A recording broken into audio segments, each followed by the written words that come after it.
जय हिंद साथियों, Rouse academy के ऑफिशियल यूट्यूब चैनल पे आप सभी का स्वागत है। तो दोस्तों, मैं जय ओझा लेकर के आया हूं एक और शानदार करंट अफेयर की क्लास आप सभी के लिए, जहां हम बात करेंगे केवल और केवल एग्जाम ओरिएंटेड खबरों की, एग्जाम ओरिएंटेड फैक्ट्स की। तो चलिए शुरुआत करते हैं, देखते हैं हमारी पहली न्यूज क्या कहती है। तो भारत के लिए एक और बड़े गर्व की बात है, क्योंकि दो रामसर साइट्स और भारत को मिल गए हैं बच्चों।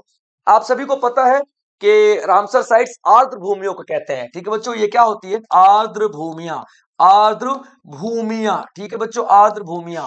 इनको हम लोग रामसर साइट्स इसलिए कहते हैं क्योंकि जो आ, आप देखोगे कि ईरान का एक शहर है रामसर। रामसर में ही एक मीटिंग किया गया था, जहां पे डिसाइड किया गया था कि हम लोग आर्द्र भूमियों का संरक्षण करेंगे। ठीक है बच्चों, तो आर्द्र भूमियों के संरक्षण में रामसर साइट्स कहते हैं इनको हम लोग। तो भारत में दो रामसर साइट्स और जोड़ दिए गए हैं। याद रखना इंपॉर्टेंट है बच्चों। तो ये काफी इंपॉर्टेंट न्यूज इसलिए बन जाती है क्योंकि अगर आप लोग पर्यावरण की बात कर रहे हो, एनवायरमेंट की बात कर लेते हो, इकोलॉजी की बात कर लेते हो, तो सारी की सारी चीजें आप लोगों के लिए इंपॉर्टेंट हो जाती हैं।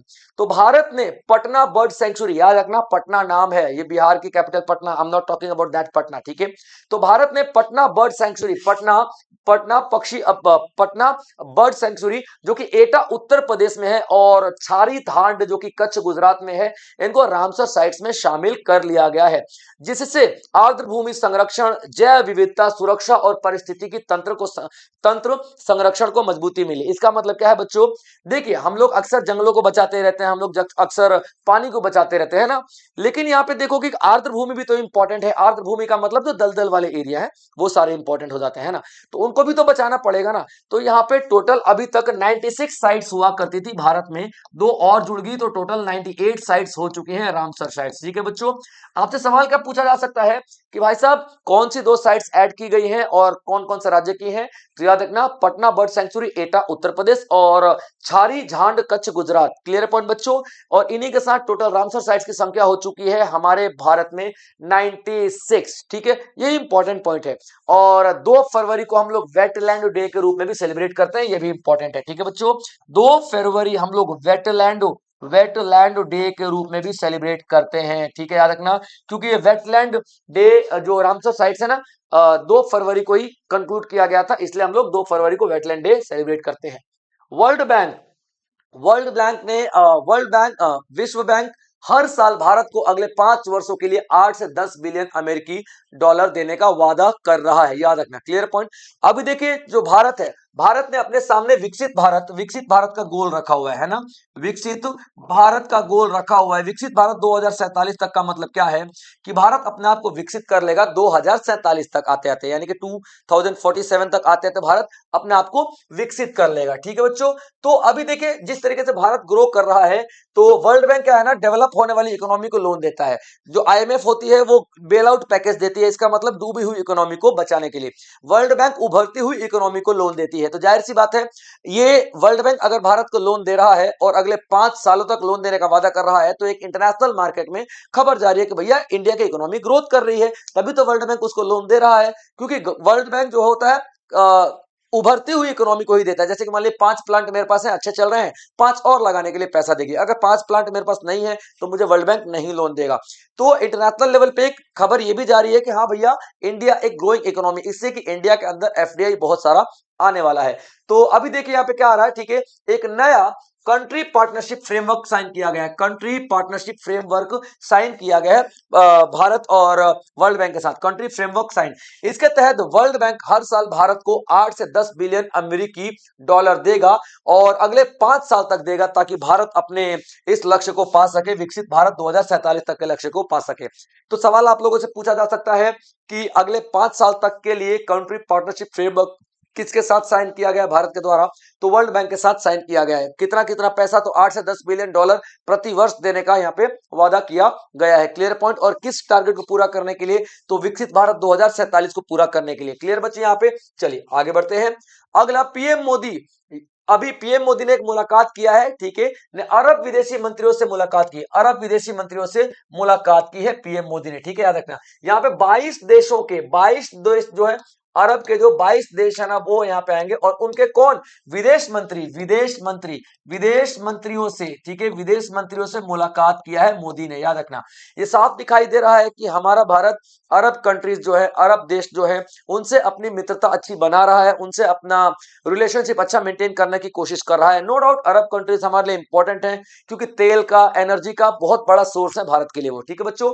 तो आप यहाँ पे देखोगे प्रधानमंत्री मोदी ने दूसरे भारत अरब विदेश मंत्रियों की बैठक के लिए अरब मंत्रियों को, एक अरब मंत्रियों और अरब राज्यों की लीग के महासचिव से मुलाकात की। यानी कि फॉरेन मिनिस्टर और जो अरब कंट्रीज का जो लीग है, ठीक है, अरब कंट्री लीग है, उनके महासचिव से मुलाकात यहाँ पे नरेंद्र मोदी ने की। और ये पहली नहीं दूसरी मीटिंग है, ठीक है बच्चों, ये इस तरीके की दूसरी मीटिंग है। और यहाँ पर मिलकर के क्या बात की जाएगी भाई साहब, यहाँ पे मिलकर के बात की जाएगी, बात की गई है पीपल टू पीपल, यानी लोगों की, पीपल टू पीपल, यानी एक कंट्री इंडिया का इंडिविजुअल अलग अलग कंट्री से, 22 देश है भाई साहब, तो अलग अलग देशों के साथ अलग अलग बातचीत चलेगी भाई, तेरी मेरे से बातचीट, तेरी मेरे से, अलग अलग डील यहाँ पे साइन किया जाएगा। तो people to people ties, trade की बात की जाएगी, व्यापार की, एनर्जी की, टेक्नोलॉजी की, और उसके बाद पैलेस्टाइन सपोर्ट की। पैलेस्टाइन में आपको पता है कितना जो मुद्दा चल रहा है गाजा पट्टी वाला, उसमें भी भारत इनको सपोर्ट करेगा, क्लियर पॉइंट। और गाजा में पीस लाने की बात की जाएगी, क्लियर पॉइंट बच्चों, याद रख लेना।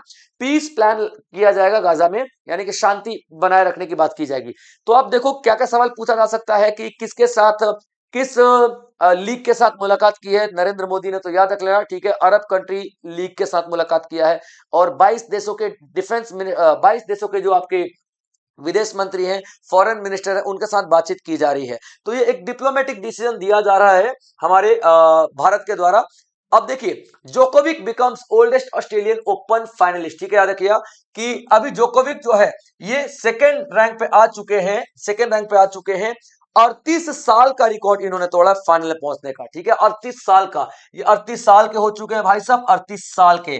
तो इनका रिकॉर्ड कोई ऐसा नहीं है कोई इन्होंने बहुत बड़ा खिताब जीत लिया, इन्होंने अपनी इतनी बड़ी उम्र, 38 साल के होने के बावजूद भी, ध्यान से सुनिएगा, 38 साल के होने के बावजूद भी इन्होंने फाइनल में अपनी जगह बनाई, ये रिकॉर्ड इन्होंने तोड़ा है।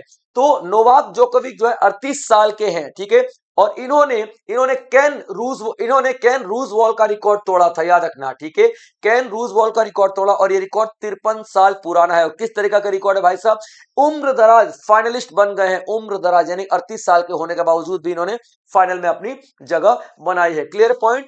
तो नोवाक जोकोविक 38 साल के हैं, इन्होंने केन रूजवेल्ट का 53 साल पुराना रिकॉर्ड तोड़ दिया है, ओल्डेस्ट फाइनलिस्ट बन के। अब ये कहां पे खेलेंगे भाई साहब, अब ये किसको, कार्लोस अल्क्राज जो अभी वर्ल्ड चैंपियन है, उनके साथ फाइनल में खेलेंगे, याद रखना।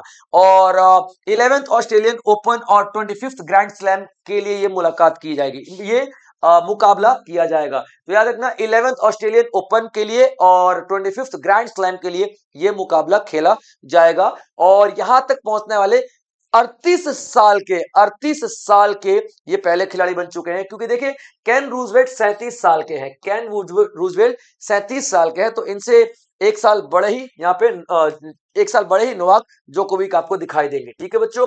चलिए अब देखते हैं भारत पेचोरा मिसाइल सिस्टम को डिजाइन करता है, ठीक है। अब देखिए पेचोरा रीडिजाइन करता है, डिजाइन नहीं बच्चों, रीडिजाइन होगा, ठीक है, डिजिटाइज, ठीक है, डिजिटाइज यानी कि रीडिजाइन किया जा रहा है। एक ये पुरानी हमारे पास मिसाइल थी पिचोरा मिसाइल, पुरानी पिचोरा मिसाइल थी 70s की भाई, 70s की पुरानी मिसाइल हुआ करती थी हमारे पास, याद रखना। तो ये पुरानी मिसाइल जो दिखाई दे रही है ना भाई साहब, ठीक है, इसको डिजिटाइज किया जा रहा है, डिजिटाइज किया जा रहा है, या फिर इसको रीडिजाइन किया जा रहा है, ये भी कह सकते हो, ठीक है, रीडिजाइन किया जा रहा है, डिजिटाइज रीडिजाइन, रीडिजाइन में डिजिटाइज किया जा रहा है। डिजिटाइज का मतलब क्या होता है, अब इसमें हम लोग देखेंगे कि डिजिटल फॉर्म में किया जा रहा है, डिजिटल मीटर लगेगा, डिजिटल तरीके से रिमोट से कंट्रोल होगी। ये पुरानी मिसाइल थी, 70s में हम लोगों ने इसको अपना लिया था, लेकिन इसको मॉडर्न किया जा रहा है, ठीक है। तो भारत ने भारतीय वायुसेना की पेचोरा मिसाइल, याद रखना, पेचोरा मिसाइल सिस्टम को डिजिटाइज किया। अल्फा डिजाइन टेक्नोलॉजी कंपनी का नाम है, उसने इसको डिजिटाइज किया है और इसे 591.3 करोड़ रुपए के अनुबंध के तहत अपग्रेड किया गया, याद रखिएगा, क्लियर पॉइंट बच्चों, कितना 591.3 करोड़ रुपए दिए गए हैं ताकि इसको अपग्रेड किया जा सके। तो दो तीन चीजें आप लोगों को याद रखना है, क्या याद रखना है, ठीक है, कि कौन सी सी मिसाइल है? तो पिचोरा मिसाइल है। Clear point. क्या किया जा रहा है? तो इसको डिजिटाइज किया जा रहा है। और कौन सी कंपनी कर रही है? तो अल्फा डिजाइन टेक्नोलॉजी कंपनी कर रही है। कितना बजट है? तो 591.3 करोड़ का बजट है। और ये डिजिटाइज होने के बाद टेस्ट कहां पे किया गया इसको? तो पोखरण टेस्ट रेंज जो कि राजस्थान में है, इसको टेस्ट किया गया है। चलिए आगे बढ़ते हैं। मुख्यमंत्री ग्रामोद्यान योजना, ठीक है बच्चों, याद रखना। मुख्यमंत्री ग्रामोत्थान योजना लॉन्च किया गया है गुजरात में। Clear point.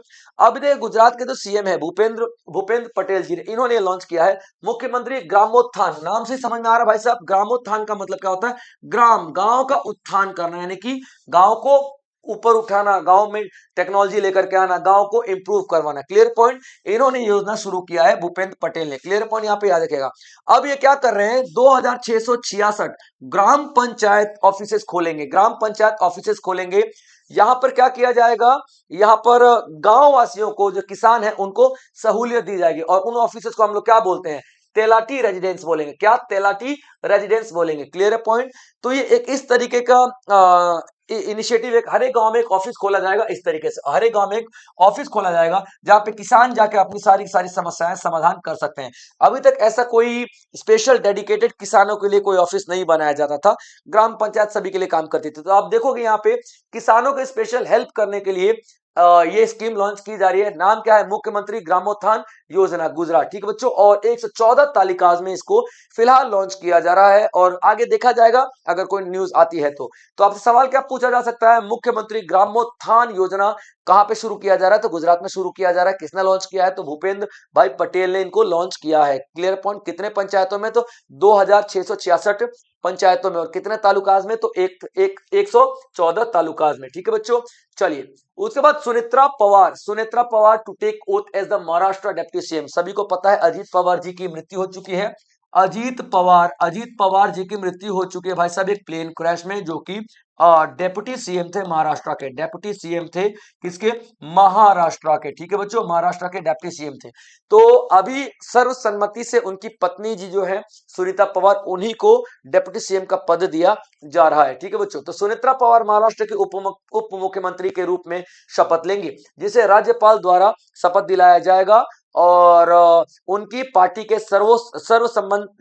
सर्वसम्मत चयन के बाद नेतृत्व की निरंतर सुनिश्चित किया जा रहा है, यानी कि लगातार ये लीडरशिप चलती रहेगी। ठीक है बच्चे, याद रखना। तो अभी इन्होंने शपथ ले रही है। इनका नाम क्या है? सुनेत्रा पवार जी। क्लियर पॉइंट बच्चों, याद रखना। ठीक है। आचार्य देवदत्त जो है यहाँ के गवर्नर है और वही इनको शपथ दिला रहे हैं। ठीक है। चलिए आगे बढ़ते हैं। इसरो ने कंफर्म किया Gaganyaan human space flight timeline. अभी आप सभी को पता है, ठीक है, गगनयान लॉन्च किया जा रहा है। चंद्रयान तो जा चुके हैं, गगनयान लॉन्च किया जा रहा है। वो आप लोग कंफ्यूज मत होना, इसरो चंद्रयान लॉन्च कर चुका है, गगनयान लॉन्च कर रहा है। और ये क्या होगा? भारत का पहला, ये क्या होगा? भारत का पहला ठीक है, पहला ह्यूमन मिशन होगा। यानी कि ह्यूमन मिशन का मतलब क्या होता है भाई साहब? कि इसमें इस बार स्पेस में आदमी जाएंगे, आदमी। Clear point. लेकिन सबसे पहले क्या किया जाएगा? मार्च 2026 में पहली फ्लाइट जाएगी। ठीक है, याद रखना। मार्च 2026 में पहली फ्लाइट जाएगी। और इसमें कोई आदमी नहीं जाएगा, इसमें व्योमित्रा नाम की एक रोबोट जाएगी। ठीक है, व्योमित्रा नाम की एक रोबोट जाएगी। जब वो वापस आ जाएगी तब 3 क्रू का एक और स्पेस फ्लाइट भेजा जाएगा। तो इसरो की अध्यक्ष वी नारायणन ने पुष्टि की है कि भारत का पहला मानव अंतरिक्ष मिशन गगनयान 2027 में लो अर्थ ऑर्बिट का मतलब क्या होता है? 150 किलोमीटर से लेकर के तकरीबन 2000 किलोमीटर तक की बात की जाएगी। ठीक है। बिना क्रू वाला मिशन मैंने बताया ना, व्योमित्रा जाएगी, है ना। व्योमित्रा एक रोबोट जाएगा पहले, उसके बाद आप देखो व्योमित्रा चली जाएगी, तो उसके बाद हम लोग सेकंड में भेजेंगे आदमी को। और इसको भेजने में कौन सा रॉकेट इस्तेमाल किया जाएगा? तो LVM3 लाइट व्हीकल मशीन, जो आपका 3 जो है, इस व्हीकल के जरिए गगनयान मिशन को लॉन्च किया जाएगा। क्लियर पॉइंट, याद रखना। चलिए बच्चों आगे बढ़ते हैं। 6th national crop nutrition summit 2026 Mumbai में किया जा रहा है। 6वीं राष्ट्रीय फसल पोषण शिखर सम्मेलन 2026 में किया जा रहा है। और जाहिर सी बात है, इस सम्मेलन में क्या किया जाएगा? फसलों पे डिस्कस किया जाएगा, फसल पे डिस्कस किया जाएगा, मिट्टी की गुणवत्ता पे डिस्कस किया जाएगा, फर्टिलाइजर पे डिस्कस किया जाएगा। यानी कि जो हमारी फसल, किसान, इन सब के इंप्रूवमेंट के लिए डिबेट डिस्कशन की जाएगी। तो ये 6th edition of the national crop nutrition summit किया जा रहा है, 6वां एडिशन है। और कौन कर रहा है? तो Indian micro fertiliser manufacturers association कर रही है। क्लियर पॉइंट याद रख लेना। इंडियन इंडियन IMFMA, इसको हम लोग शॉर्ट में बोल देते हैं। तो Indian micro fertiliser manufacturer association इसको लॉन्च कर रहा है। कहां पे? तो मुंबई में कर रहा है। कब से लेकर कब तक? तो 5 से 6 फरवरी को किया जा रहा है। और इसको कौन इनॉग्रेट करेगा? That is important. तो जय कुमार जितेंद्र सिंह रावल, जय कुमार जितेंद्र सिंह रावल इसको क्या कर रहे हैं? इनॉग्रेट कर रहे हैं। और पीके सिंह जो एग्रीकल्चरल कमिश्नर ऑफ इंडिया, इसको as a guest of honour इसको लीड कर रहे हैं, यानी कि ऑनर, जो गेस्ट ऑनर के रूप में इसको लीड करेंगे। तो ये दोनों ही पर्सनालिटीज इंपॉर्टेंट है और 5-6 फरवरी को ये लॉन्च कर दिया जाएगा। ठीक है बच्चों, चलिए, तो ये था हमारा आज का पूरा सेशन और आई होप आप लोगों ने नोट्स बनाए होंगे। और नोट्स आपके बेशक काम आने वाले बच्चों, खासकर तब जब आपका एग्जाम 1-2 दिन रह जाता है, समय नहीं होता है। तो आप लोग इस तरीके के नोट्स जरूर बनाते चले, क्योंकि ये नोट्स बहुत ज्यादा आपके एन मौके पे जब समय नहीं होता तब आपके काम आते हैं। तो चलिए बच्चों, इसी तरीके के और भी बेहतरीन लेक्चर्स मैं आप लोगों के लिए लेकर के आता रहूंगा। तब तक आप लोग अपना ध्यान रखेंगे बच्चों। जय हिंद।